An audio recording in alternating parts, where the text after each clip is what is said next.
My name is Helly R. I'm making this video roughly 2 hours before it will be shown to me. I have, of my own free accord, elected to undergo the procedure colloquially known as severance. I give consent for my perceptual chronologies to be surgically split, separating my memories between my work life and my personal life. I acknowledge that henceforth my access to my memories will be spatially dictated. I will be unable to access outside recollections whilst on Lumon's severed basement floor, nor retain work memories upon my ascent. I am aware that this alteration is comprehensive and irreversible. I make these statements freely.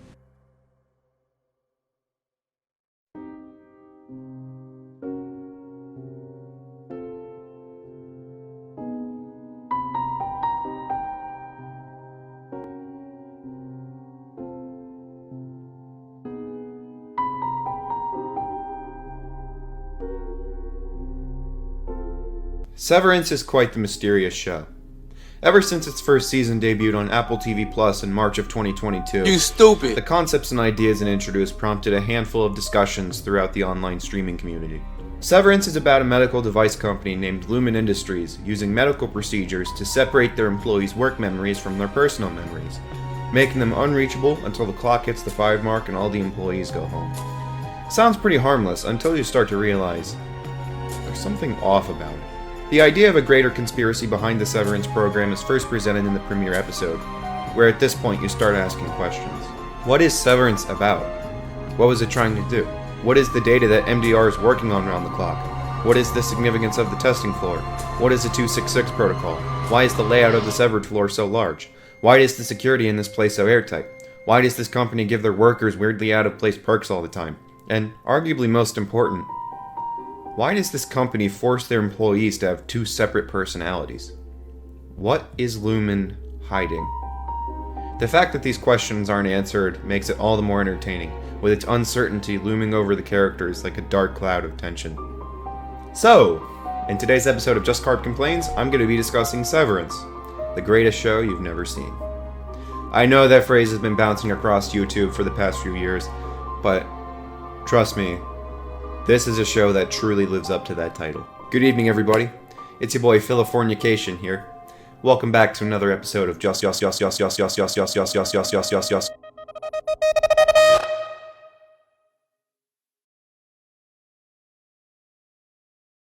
Throughout the entire lifespan of television programming, there have been lots of shows made about the workplace. They've had varying degrees of success, but the main idea is that it's a normal workplace with tons of people who aren't normal working in it.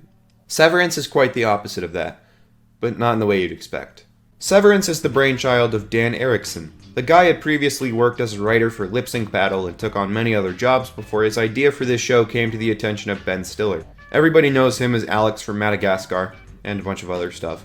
So the fact that he was brought onto this project really caught me off guard, especially considering how this show is very out of his comfort zone direction-wise. He's mainly known for directing comedies, again with varying degrees of success. So to see him direct a show with a much more serious tone is baffling at first. But I'm pleased to say that he, along with everybody else in this show, did a fantastic job. Put simply, Severance is a nail-biter that's as effective as it's riveting. It's a show that's elevated by its uncertainty and the complex topics it adds to, like grief, paranoia, and the work-life balance. It also has lots of excellent little details that greatly add to that feeling of nervousness, like something is definitely afoot. The series engrosses you in it right from the opening scene, where a woman wakes up and finds herself locked in a room, with someone over a speaker asking her to take a survey.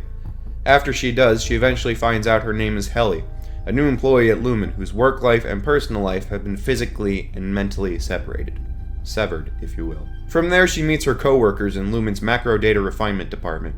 There's Mark S., who used to be a history professor, Dylan G., who's kind of an asshole, Irving B., who's a stickler for company rules, and the supervisor, Mr. Milchick, who, like the series itself, is absurdly mysterious. We don't get any info on what job he previously took, and his demeanor is a bit too overly positive for my liking. Finally, we have Miss Cobell, the head of operations on the severed floor. She ends up promoting Mark to MDR's department chief after Petey, the previous department chief, leaves abruptly without reason and before Helly becomes hired. He initially acts indifferent about it, but during Helly's training, he admits that Petey was his best friend in the office, and he becomes increasingly concerned that something has happened to him. Did something happen? Yes and no, because Petey ends up totally fine by the end of the first episode. He sits down with Mark's outside self and tells him that he was fired from Lumon for apparently seeing things they didn't want him to see. He says that together, they can both uncover the truth about their jobs and bring Lumon crumbling to the ground. Good fucking luck with that, though, because they're a giant megacorporation with a CEO that will probably get nothing more than a slap on the wrist if he answers for his crimes. The basic idea behind Severance is that the assignments that the employees do on a daily basis are so secret, so volatile, so potentially damning that the employees can't possibly know what they could be. Except they're not, at least not on the surface, because the whole job the MDR members have to do is run a program where they sort out-of-place numbers into 5 separate digital bins. That's it? They're not committing murder or something? They just sort numbers based on how it makes them feel? Each category of numbers presents in such an order as to elicit an emotional response in the refiner. Cat 1 numbers, for example, feel a certain way on sight. They'll be sort of disconcerting, scary. Scary. I know. My job is to scroll through this spreadsheet and look for numbers that are scary. It sounds dumb, and Mark said it dumb. Are the numbers bloody? Do they chant? Doesn't make sense till you see it, and it takes a while to see. Okay. The numbers must mean something, right? I mean, surely Lumon wouldn't just pay people 9 to 5 every day to sort numbers into digital bins. There has to be like a tangible connection to this data being refined, but there is, and we're going to get into that later, because there are a lot of other things we need to touch base on before we get to the truth. Like, for instance, a few of the small details. Severance is a show where the more you rewatch it and the more you pay attention to everything that's going on, the more likely you can point out little details that makes the experience more rewarding. The first thing that's inherently obvious is the set design. The way the severed floor is sparsely decorated communicates Lumon's strictness. There's not really much to look at except the computer equipment, some tables, a vending machine with the most depressing snack food I've ever seen, and a lot of minimalistic furniture and cabinetry. Its layout very much reminded me of The Backrooms, an online creepypasta about a maze of randomly generated office rooms that one must escape from. Dan Erickson himself has gone on to say that The Backrooms were an inspiration for him to conceive the show, along with other media like Eternal Sunshine, The Truman Show, Brazil, and even Dilbert comic strips. The show's design also weirdly reminded me of Among Us at points. Just because the severed floor is huge and has lots of winding paths to different departments, each department has a different purpose that helps to keep things moving efficiently. When tasks get done, the employees get rewarded with perks, and there's that underlying feeling that something messed up is going on when nobody's looking. I don't know, I kind of just made that connection on my own, and there are quite a few differences between the two, but I found them both to be weirdly similar. The cinematography is also telling and very well done. For the sake of time, I won't go too detailed into this aspect, but the way everything's framed is really subtle, yet claustrophobic and intricate. Just look at how flowing each shot is. These cinematographers need a huge raise, man, I'm telling you. I don't want to focus too much more on the technical aspects, because with a show that's this complicated, it's hard to focus on those parts when there's just so much more to scrutinize. So I'll just say, the lighting is fantastic, the editing is smoother than anything I've ever seen, the pacing is even, the sound design is professional and well executed, the score slaps, the licensed music they used is really great, and everything else is brought together with extreme precision. It's not like these aspects are great only one time. In fact, consistency is the reason why Severance is so entertaining. Every aspect of this show is consistent, and it doesn't degrade in quality once. Another really great thing about this show that a bunch of journalists failed to see is its LGBT representation. Severance has 2 gay characters that end up falling in love with each other, Irving and Britt, a guy from a different department. A lot of shows nowadays take the lazy route of having characters that are made specifically to check boxes, like, this guy's gay, this girl's a lesbian, this guy's Latino, this girl is bipolar, this guy's a deranged psychopath who has committed several heinous crimes and we're supposed to sympathize with him because his mom doesn't love him. This guy's a Youngboy fan. If this show was written by anybody else, it would have had characters that are representations of stereotypes. However, Severance brings a unique solution to this problem. Severance defies these expectations by making Irving a kind, sweet, adamant, Kira-admiring, hard rock-loving, law-abiding guy who likes to paint, has a dog named Radar, once served in the US military, and is a hardcore cinephile. That just so happens to be gay. That is awesome. Instead of having Irving act as a stereotype, The writers give John Turturro an interesting character to work with, and the performance he gives is the icing on the cake. That right there is a job well done from everyone involved, and we need a lot more of this representation going forward. Just to be a nitpick, the only two things I would say can be improved is the score could be switched up a bit more instead of reiterations of the same theme a few different times. And there are a tiny bit of continuity errors, but I'll leave the nitpicking to the guys who are paid to do that sort of thing and just say, I'm an asshole and the show's great.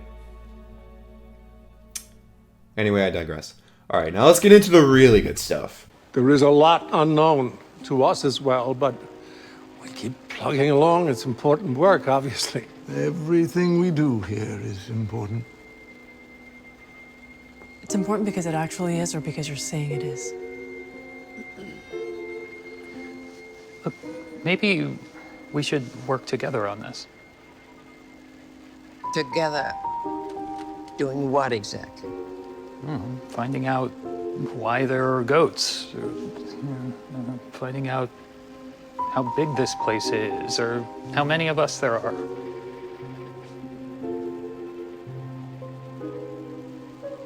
I mean, why won't they tell us what we're doing here? What are they so afraid of? Now, before we get into spoiling the hell out of this series, we should discuss 3 more aspects that caught my attention. Not like any of the technical aspects, but a lot more of the disturbing visual stuff, because, oh boy, this show has a ton of it. The first and most obvious thing to single out for analysis is the cult-like respect they have for Lumon's founder and first CEO, Keir Egan. Keir has been dead almost a century, but his legacy within the company continues to live on through quotes, paintings, employee etiquette, and even an entire wing of the severed floor being dedicated to his memory. Labeled the Perpetuity Wing, it contains information behind Keir and every Lumon CEO since his death, and features voice recordings of them. But it gets even stranger when there's a full-scale replica of the house Keir grew up in, complete with everything that was in it in perfect detail. This is when you're supposed to say, oh shit, this company is worse than Eli Lilly. It isn't typically uncommon for companies to feature museums like this in their corporate headquarters, but one with an exact replica of the founder's house? That's creepy as fuck. I just felt like sharing that tidbit because it looms over the show's many uncertainties. Shit, they even named a whole town after him too. That is screwed. There's also this weird feeling that the employers have complete control over the severed people. In episode 7, Mr. Milchick activates Dylan's severance chip outside of Lumon to ask about something Dylan smuggled out from a different department. Then, Dylan's kid bursts into the room and hugs him, but Milchick drags him off and orders Dylan's severance chip to turn off. He explains the next day that this is part of the overtime contingency, something that is mostly used to keep people's severance chips on if they're staying later than usual, but also to remotely awaken the workers off-site in emergencies only.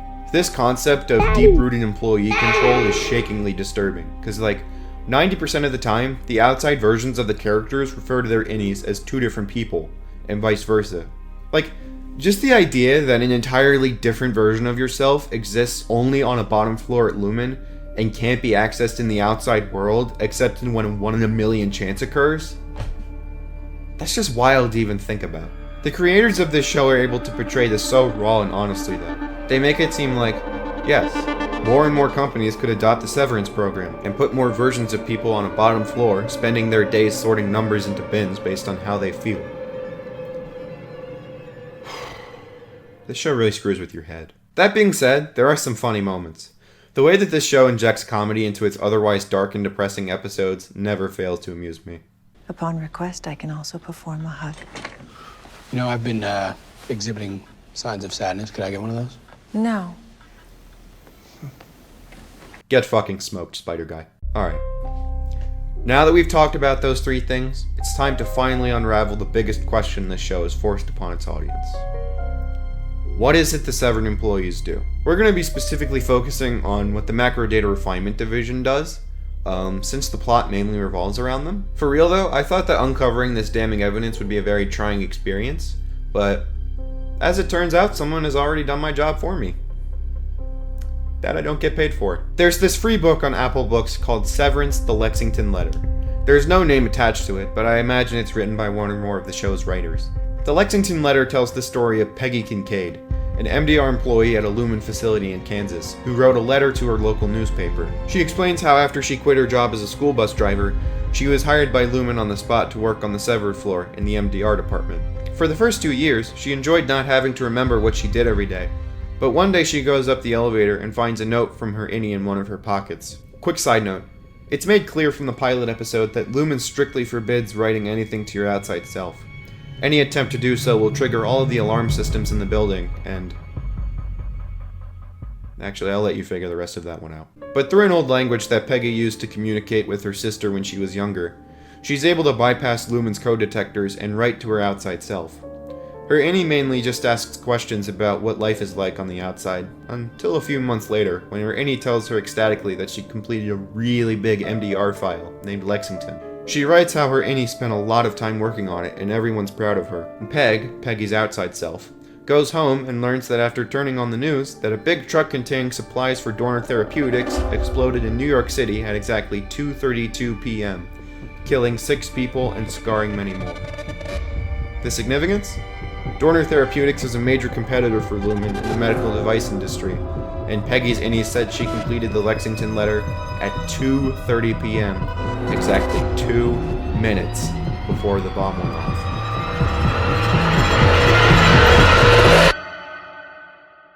And that, my friends, cracks the case wide open. What is it that Lumon's MDR department does on a daily basis? Corporate espionage. Like Michael Corleone in The Godfather, Lumon is trying to remain the #1 pharmaceutical company in America. They will not hold back to keep that position. This theory completely explains the purpose of the severed floor. They need to keep everything the employees do a secret so that nobody thinks to blame Lumon for sabotaging its competitors. Is it the only thing the employees do? Probably not. But a case can be made that Lumon is trying to reign at the top, and they're willing to sacrifice human life for it. Peggy goes to work like normal for a few more weeks until the head of security on that severed floor finds her innie's notes and punishes her for it. The innie warns Peggy that nothing they say is real, and the only way to escape from Lumon is to leave town. Escape and leave everything behind. Except the day after she writes the Lexington letter, Peggy dies. She passes away due to complications from a car accident. The newspaper decides not to run the story Peggy sent them, citing the previous accusations Lumon shot down through litigation, and the letter ends. The book treats the letter like it's more of a publicity stunt than actual allegations of crimes that Lumon has potentially committed. But let's be real. Who would create this detailed of a lie for the sake of attracting fame? Besides, the book also contains a Severance employee training manual that Peggy's innie gave to her, where it answers most of the questions previously mentioned. If you're confused about anything, read the book, because it is super helpful in understanding everything that's going on. It's free on the Apple Books app if you're interested. The Lexington letter has so much useful information in it. Information that helps the audience understand part of what's going on. It doesn't answer everything, at least I don't think so, but it potentially gives answers to the biggest one of them all. The question of what the employees do during their 9 to 5. That's really my biggest problem about this show, is that it's too mysterious. This show is on its first season, so more information and theories will probably come up down the line, but I think it would have been cool to give the audience a subtle hint, or at least a confirmed theory about what actually happens on the severed floor. That book is relegated to an obscure tie-in book on an app that nobody uses, when it should have been explained in the show. Again, it is on its first season, but Season 2 won't come out until late next year, since it just started filming as of the recording of this video. They're expected to wrap filming in May, and that's not even regarding editing, marketing, and development of future seasons. So that means we gotta wait. Still haven't heard anything about Ted Lasso Season 3 either. Tim Apple, you're taking your sweet fucking time. Hey everybody, this is me in post-production right now. So apparently Ted Lasso Season 3 has been announced, and they came out with a release date, and the first episode actually dropped last night. So yeah, that's really great. Tim Apple, thank you once again for your pristine timing. That was really great. Do appreciate that a lot. And yeah, let's wrap things up. Because we're people, not parts of people. Even with what little they gave us, these are our lives. No one gets to just turn you off.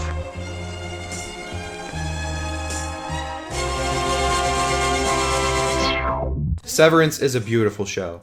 It's able to purposely blend dystopia, science fiction, suspense, and grief into its masterfully crafted 9 episodes, with a huge amount of subtlety unlike anything Ben Stiller has ever done. No offense. I am really disappointed that this show didn't win any of the Primetime Emmy Awards it was nominated for. It did win for a few of its creative aspects, but to say that this show is slept on is like saying Elon Musk buying Twitter is a bad idea. Biggest understatement of the year. Again, I know, I'm literally a broken record. I would have gotten into everything about this show that needed analyzing, but for my sake and for yours, I think we hit most of the important stuff, so we're just going to call it there. There are a few things that I missed, but who am I to ruin it for you? Go and watch the show. Enjoy it for yourself. I don't want to detract from your viewing experience. I will say though, there is one scene at the end of one of the episodes that will have your jaw drop to the floor. I won't speak of it, but after you watch the show, you'll know what scene I'm talking about, and you'll just be like, holy fuck, how did I not see that? Yeah, you can have your Euphorias and your Breaking Bads and your Stranger Things, but when you can't find anything else to watch this show. Pay the subscription, use a free trial, binge it all in one night, watch it at your friend's house, use a torrent. I don't care, man. You want a good TV show? Watch this one. I'm giving Severance an 8.5 out of 10. I love everything about this show.